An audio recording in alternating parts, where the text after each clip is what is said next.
So, yan guys yung headlamp ng BA17B. So, tanggalin natin to. Ito ay parang tox lang yan. Tinutusok. Ito naka tornilyo tsaka to. So, tanggalin natin guys yung dalawa.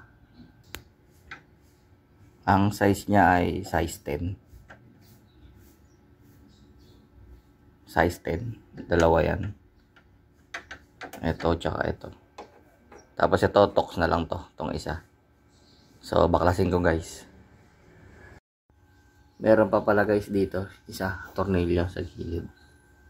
Yan, tanggalin din natin yan. Sa side niya, sa side.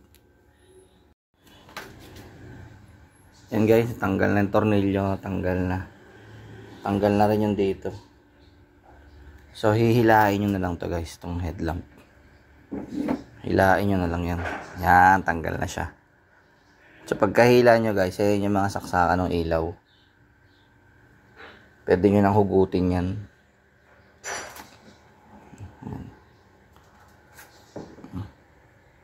Pwede nyo nang hugutin yan guys. So, hugutin ko na siya guys. So, ayan na nga guys, nahugot na natin.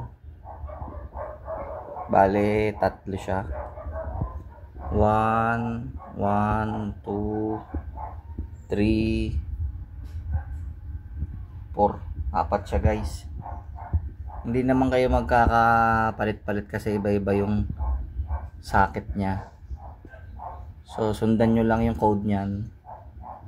Tapos ito yung pinaka ano nya, guide or lock dun para hindi mahugot yung assembly. So okay guys. Tapos ito yung headlight assembly, park light, signal light, tsaka yung ano nya, headlight. So, ang likod niyan ay ganito. Yan guys, ito ang likod. Ito yung headlight. Ito yung signal. Ito yung park light. Tapos ito yan, hindi ko alam to. Sensor yata to or something. Or heater. So guys, kakalasin na natin to. Para dun sa headlamp. Headlight assembly. Para mailagay natin to. Itong LED dito. Okay. Meron siyang tornilyo dun guys, oh. Tanggalin natin yun. Ano siya guys? Torx. Torx ang ulo. Ang sabi dito ay 1/4. Hindi ko alam eh. 7? Ba nakalagay? 7 and 1/4 guys ang nakalagay sa akin. So, yan yung size niya. 7 and 1/4.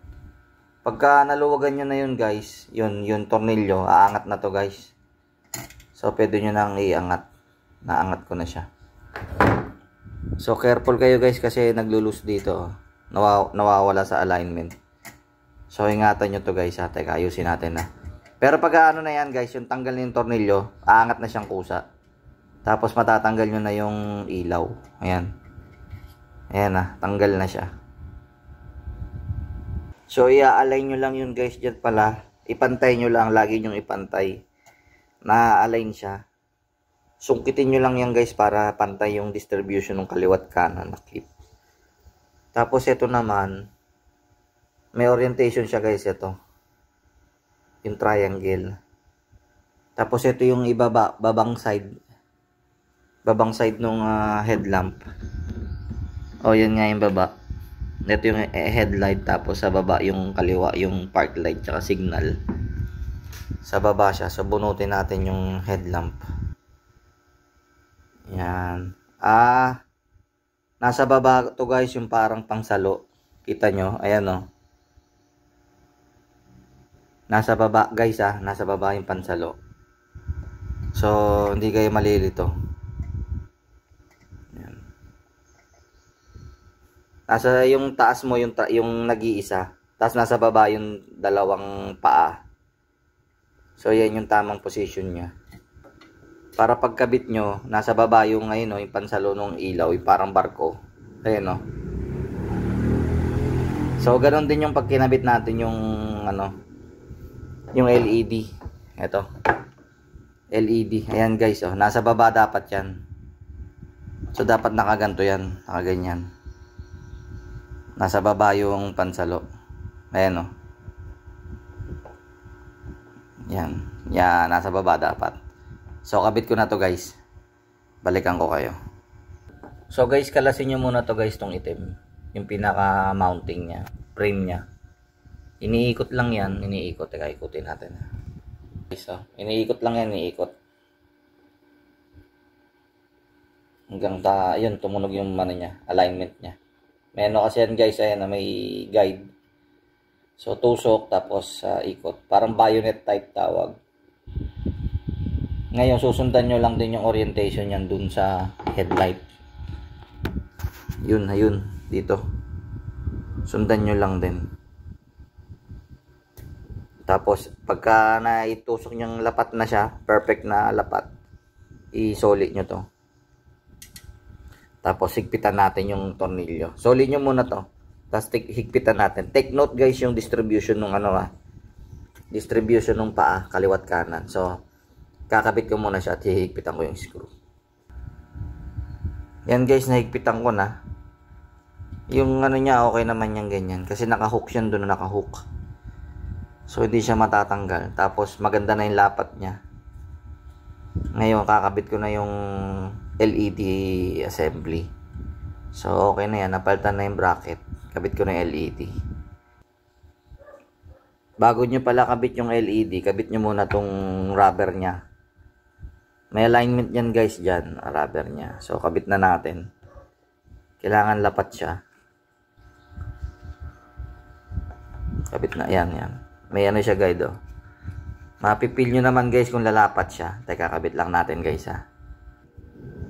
Kailangan guys maganda yung lapat kasi waterproofing niya yan, eh. Para hindi pumasok yung tubig sa loob. So, nakabit ko na siya guys. So, pwede nyo na ngayong itusok tong LED. May guide yan guys, ha. Ayan, oh.